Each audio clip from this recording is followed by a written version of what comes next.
How may I be of assistance today? I'm sure you've heard about what happened at the Opera House. Someone got turned into water right in front of us. Yeah, I've heard.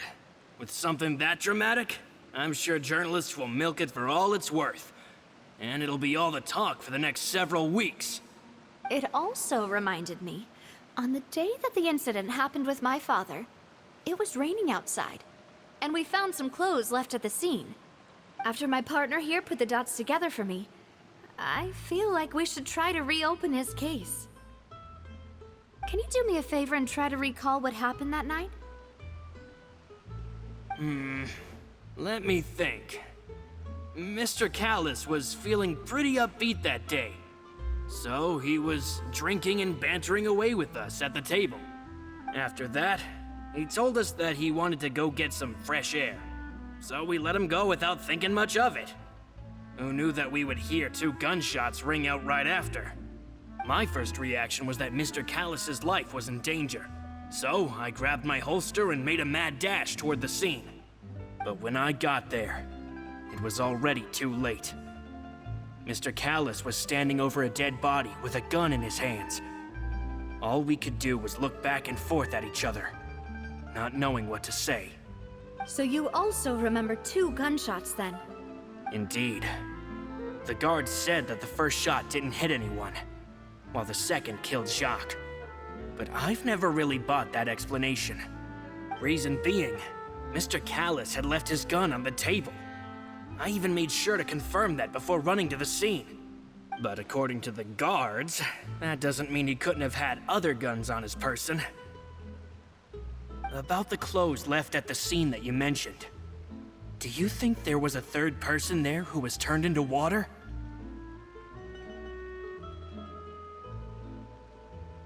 At least from our perspective, my father had no reason to kill. So he would also have no reason to bring an extra gun with him. The gun he was holding probably belonged to Jacques, or a third person on the scene. Yeah, that makes a lot of sense. So you're saying Mr. Callis ended up with the gun because he seized it from one of the other guys? But hold on. If that's what had happened, then why didn't he share the truth with any of us? He didn't even want to face the Oratrice machine, and chose instead to prove his honor in a duel. Did he lose all faith in the courts after seeing someone dissolve right in front of his eyes? About that, Malouse told me a thing or two. So, I think I can understand why he committed to the duel. I'll tell you everything once the whole truth has been revealed.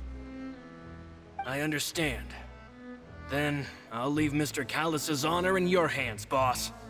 And if I may just say one more thing.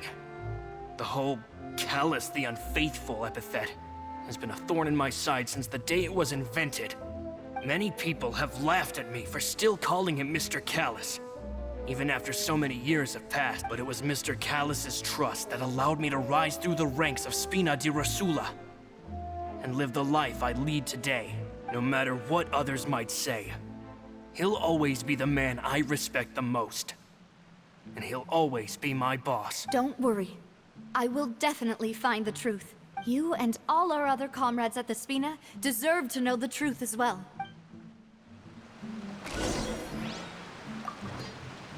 My apologies, boss, for that last sentimental bit. It's just, many years have passed while I've held my tongue. It's not often that I get to share my true feelings with others.